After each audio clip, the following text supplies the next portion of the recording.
questions have been raised about my renting a black and white house. Allegations that we have cut down trees illegally.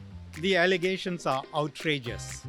But let people judge for themselves once they know all the facts. Prime Minister Lee agreed to publish all relevant facts and findings before we have a full debate in Parliament.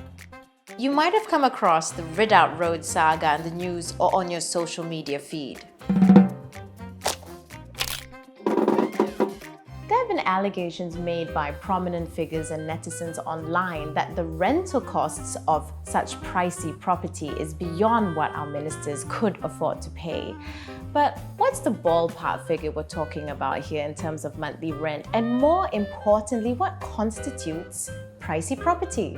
Is it what is commonly known as a good class bungalow? And are black and white colonial houses located in District 10 comparable to a GCB?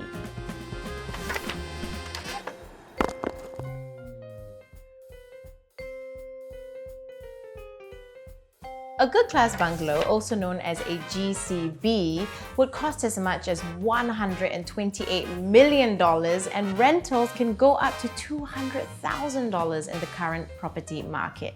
A black and white colonial house, however, costs much less to rent, according to a quick check on the Singapore Land Authority's website. But we'll come to that in a bit. Managed by SLA, black and white colonial houses have varied uses. Some are for commercial and educational purposes, while others are available for residential leases through a bidding process.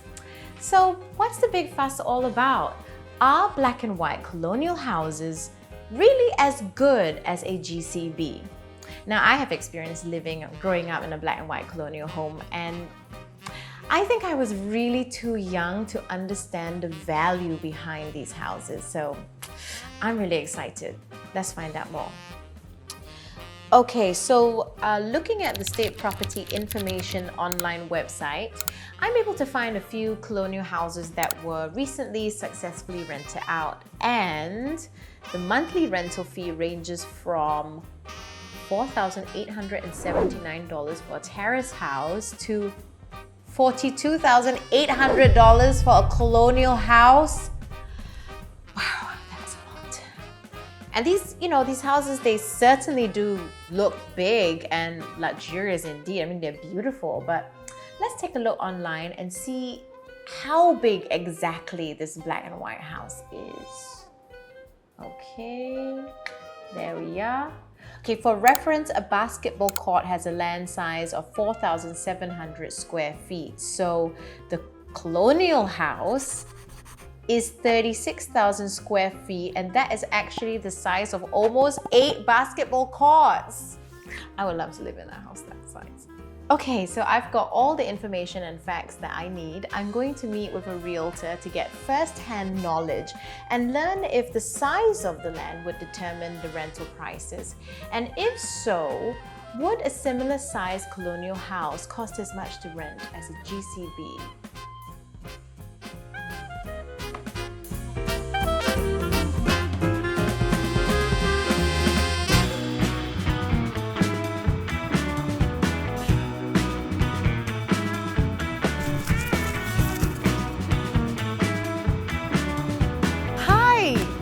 You must be Darren. Hello, Shada. Nice to meet you. I'm Darren from Real Star Premier Group. To meet you. Oh, well, we're meeting on quite a gloomy day, but that's Yes. okay. I'm very excited to be here.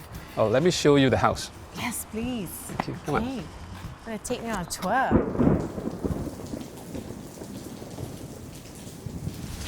We have just literally missed the rain. Wow. This is beautiful, this passageway into the house. Oh wow, I love this. Look at this open space. The colors are just amazing. It feels very zen. I love anything zen. Oh, there's another bonsai garden here. Yep. There's also a lot of sunlight coming through, isn't there? Oh, I just love that there's sunlight and there's greenery. It's also quite private, isn't it? It's very private. I mean, look at that. Even though it's raining, it still is so bright. Well, I'd love to find out more about Good Class Bungalows. Well, let's have a chat in the living room then. Yeah, that'd be great. Over here? Yep.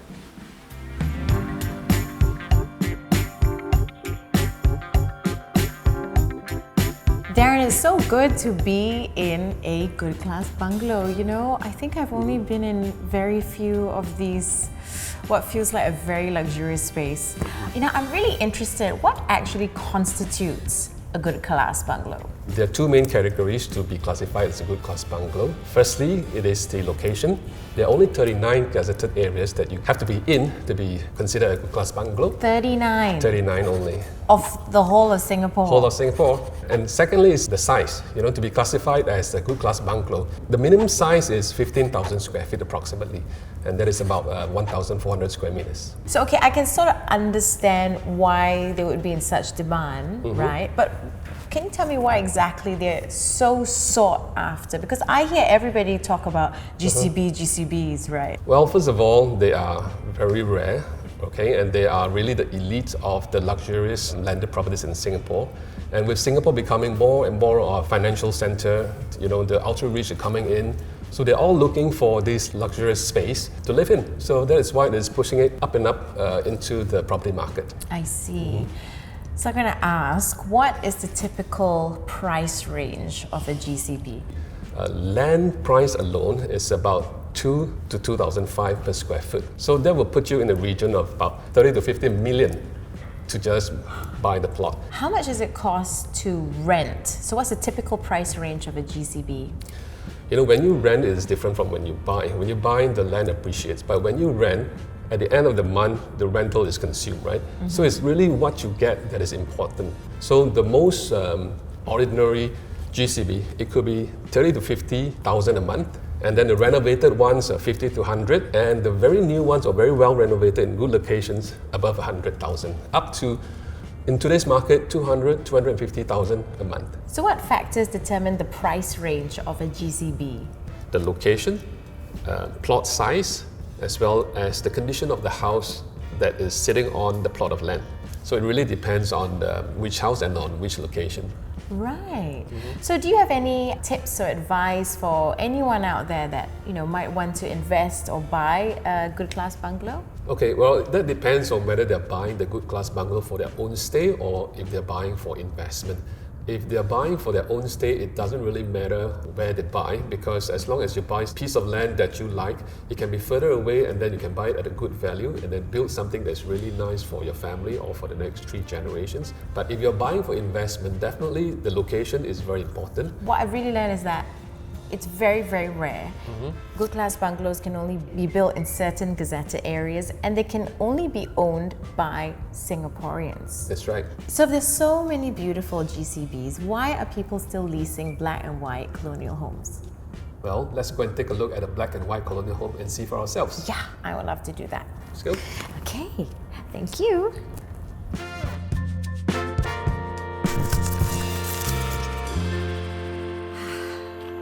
You must be a lucky person, Darren, because it stopped raining. Wow, yes, nice and dry now. I'm so happy it's nice and dry. Oh my goodness, look at all this greenery here. This is so good. Hardly get this in Singapore, hey? Yeah, wow, look at that. It's majestic, It is. big, and beautiful. Nice green backdrop. So gorgeous. Oh wow. So this is what a black and white colonial house looks like at its bare minimum. I've never seen this before. This is so different from a good class bungalow. Yes, that's right. So this is the state it will be in when the old tenant returns the house to SLA. But SLA will still do some basic repairs to keep it safe before handing it over to the new tenant. So right now it is bare as is. There's no furniture, no lightings, no appliances, no aircon. So this is how it usually is. Wow, okay. Can I see the rest of the house? Yeah, sure. Okay.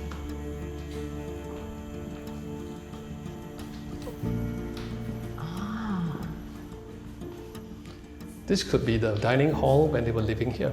It's quite spacious. Yes. Just trying to think about the difference between like good class bungalow and this black and white colonial houses, and I think it might have to do with its history, but I never asked you about that. So can you talk me through the history of these black and white colonial houses? Yeah. So basically the history of black and white houses started in early 1900s. So this famous architect by the name of Regent Alfred John Bidwell, He designed his own house as black and white house. From then it started a trend. Wow. And after he built his house with a black and white theme, a lot of rich, wealthy businessmen and governors, fell in love with the design and they bought land and asked him to design after it. That's how the trend started basically. Let's take a look at upstairs. Yes, please. Ooh, big space. I believe this is the master bedroom. I'm realizing how bare it is here. I'm also wondering, why does the state want to preserve these houses? Well, the state preserves the black and white houses because of its rich history and the heritage. And by preserving the black and white houses, we are also preserving the greenery and the space between houses. So it keeps it nice and green as well. Yeah, when you said that now, I'm really connecting the two. Like, there is a lot of greenery around this house. Then what measures have been put in place to preserve these type of houses? Okay, so there are very strict rules and regulations. When these houses are put on the market for rent or lease, first of all, they're not supposed to change the facade of the house, and they're not supposed to build any structures on the land without the SLA's approval.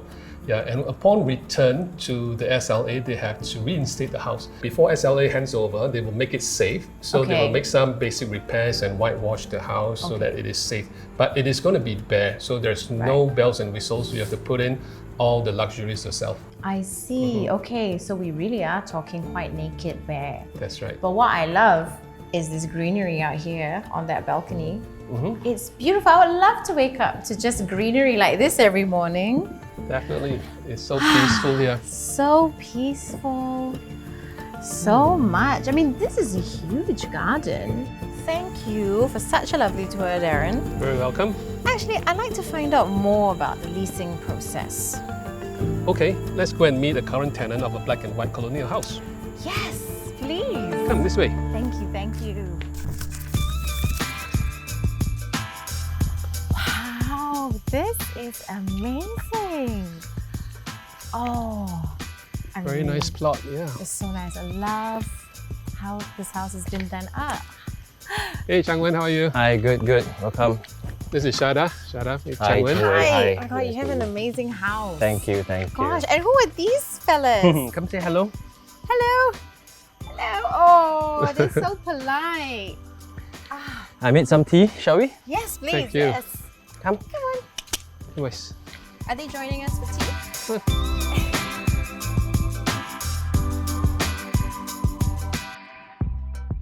Oh, wow. So beautiful here. Thank you. You know what, it really reminds me of when I was a little girl. My dad used to live in a black and white, but I used to stay with him part-time. I was on the weekends. This really, really does remind me of that. It's just got this charm. Well, weekends means you only got to see the good parts and not the bad parts. But Oh, they're bad parts, are there? And that's what we're going to have, a nice little chat today. good mix. I mean, how long have you been staying in this black and white for? I've been here about 3 years. Okay, that's quite a while. Yep. And what made you want to live in a black and white colonial house? When we were thinking of where to move to, we wanted our dogs to be happy. Kind of wanted the home to be a place where it feels a bit different and we like to be connected to nature. Coming from a black and white which had nothing, bare minimum, I'm looking around at your house and I'm like, wow, you have done a lot of work on your house, because literally the bare house had no paint nothing coming really, off. that's right. Nothing, Yeah, right? yeah. So Changwen has definitely done a lot with the house. You can see all the decorations, the fittings, the garden, the pool that they put in. And I'm going to ask you a question about your rent, but let's bring Darren into this. How much do you think rent is on this particular house? Well, I can only guess because, as you know, rentals have really just crept up a lot in the last 1 to 2 years. So if you're talking about 3 years ago, I would estimate it to be maybe 15. Not too far off. Okay, so the ballpark figure that we're talking about is 10 to 20 maybe? 10, 20. I mean, with this beautiful charm, then I'm hearing that, of course, it comes with a lot of maintenance, right? So it's actually not cheap to maintain and rent one of these houses. But I think what's important is part of the charm is being able to live in a constant state of disrepair to a certain extent. Not everything is perfect, not everything is swanky. Paint's peeling, things are dropping off to a certain extent, and I think there's a certain charm in that as well. Yeah. So what are some misconceptions people have about living in black and white houses? Demand is not as high as people think it really is. Not that many people want to live in a black and white. To be honest, once they come here and take a look at the house, they're like, maybe not. But when it's up for bidding, it's normally empty, it's vacant. It's really how you furnish the house which makes all the difference. What's the process like to actually rent a black and white house? What you see is there's a reserve price of sorts. They kind of tell you that. And thereafter, you put up your bid in an auction process. Were there any problems that you encountered along the way? It depends if there are other people bidding for it. So for mine, initially there was one bidding for it, but he pulled out last minute. Right. So as the only person, then it's not an auction. I mean, arguably it's still a bid, but there's no one to bid against. But there's still a reserve price which needs to be met. So then what's the demand like for black and whites? Well, the demand for black and white is quite good. You can gauge the demand, whether it is good or not, through the SPIO website.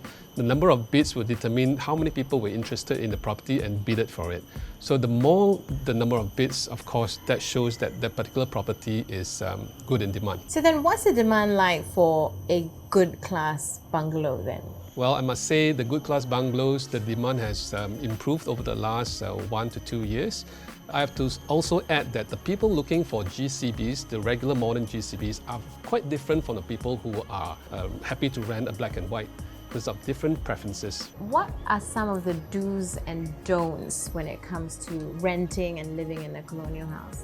So obviously no changing the facade, no building structures and so on.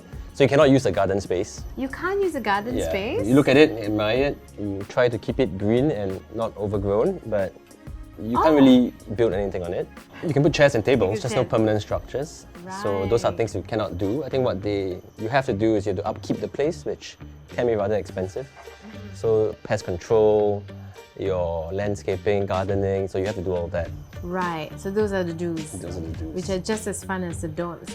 Which are just as fun as the don'ts. Okay, so I walked into, as I mentioned earlier, right, a colonial home that had nothing, was just bare minimum. And it was bare minimum. I mean, I'm not even sure I want to invest and put time and effort into that space, right? How much effort and time did it take to do this place up from the bare bones? The beauty is you do it bit by bit. Kind of understand how you like to live, which areas you use a bit more. It's really about the loose furniture and the small things which adds to a lot of the ambience and how it feels. What are some of the advantages of living in a space like this? I think you feel very close to nature and it's not intentionally done. You have no choice because the doors don't really close, the windows don't really close, so you can't air condition the room. So I think in terms of how you think about it, it's just always going to be more open concept. I think you will have to be really a nature lover, to be able to live in the black and white comfortably. I think when they visit, they go, it's really nice, it's interesting, it's not the same as other houses or condos or flats you've been to. Yeah. But living in it's a bit more challenging. You don't really see it if you visit it. Yeah. But I think it's a good balance and I still would choose this. Changwen, did you have to fit out anything in the house that cost you a substantial amount of money, like the kitchen cabinets, for example? How much did you spend, if you don't mind me asking? Easily 6 figures and more. And this doesn't include electricals for most of it. Oh, that adds up even that's more. Huge, yes, right. So when lightning strikes, when it rains heavily, I'm just waiting to see when my aircon turns off or my lights go off. I just find it so fascinating, right? I mean, like so much money that's been thrown into really doing up this house. Like really the constant state of disrepair, you're okay with it, Well, I mean, you accept it. I'm not okay with it, I accept it. Right, But right. I think that's also why rental is kind of proportionate to a certain extent. You pay a lot more to live in a GCB. In a GCB, you never have all these problems. So it's just different. Okay, this is a question for both of you. Do you think, black and white properties should be conserved by the authorities? If I'm not wrong, they are conserved by the authorities. So rather, should they continue to be conserved by the authorities no matter what, even if it's like 2090?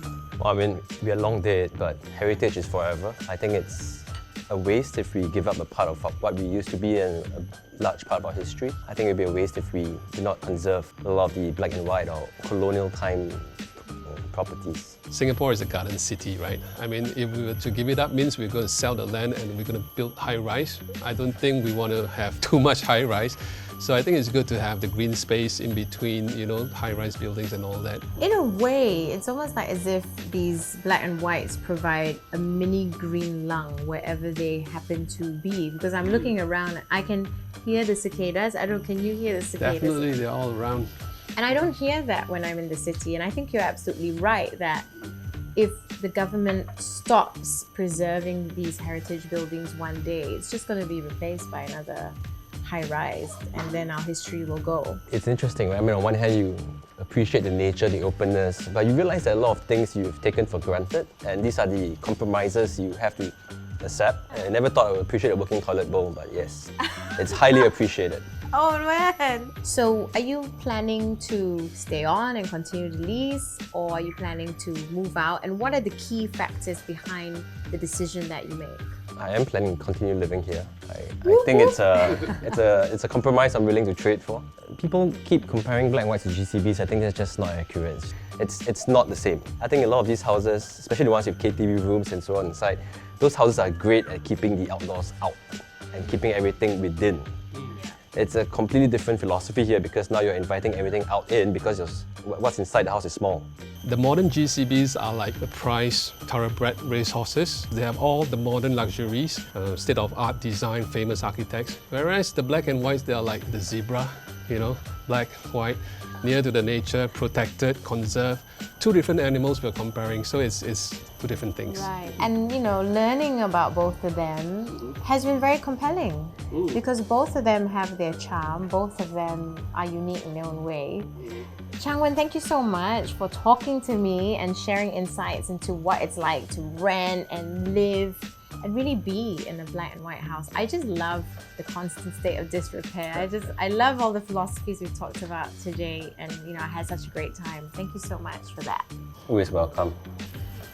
Okay, so we've taken a look and spoken to Changwen, who is a Singaporean tenant of a colonial house, and thanks to the both of you, I now have a deeper understanding of the process of leasing a black and white colonial house. Thank you, Darren, for spending the whole day with me and guiding me through this process. You're most welcome. It's my pleasure. Oh yeah, it was so much fun. Yes, it is for me. Yeah, Thank you. I'm so inspired by this. I have had such a fascinating day learning about black and white houses and good class bungalows. And you know, after visiting a good class bungalow, 2 colonial houses, and speaking to people with direct knowledge on this topic, I now have better insights and a deeper understanding as to how different the 2 properties actually are. After chatting with Changwen and visiting a vacant black and white colonial house, I'm realizing that living in a black and white colonial home might not be as luxurious as it seems. I mean, it takes a tremendous amount of work and maintenance to keep the heritage home in a livable state. This is in stark contrast to the GCB that I visited, which was very luxurious and equipped with modern day facilities and such. So while a GCB tenant can move in and make reasonable upgrades as they wish, a tenant of a black and white colonial house has to follow strict rules and regulations set by the SLA to ensure that the heritage home is conserved and to keep a part of our history alive. As Darren mentioned, I think the most important thing that I've learned is that the type of people who tend to buy and lease GCBs are not the same type of people who are looking to live in a black and white colonial house. Not only do they have different charms and unique points, but the cost of leasing these 2 homes is quite significant. So are black and white colonial houses really as good as good class bungalows? Well, I think it's up to each individual's preferences. After all, they cater to different people with different purposes. And I think it's important for people to use the official online resources such as SPIO to research and better understand the issue. So, would you like to live in a black and white colonial house?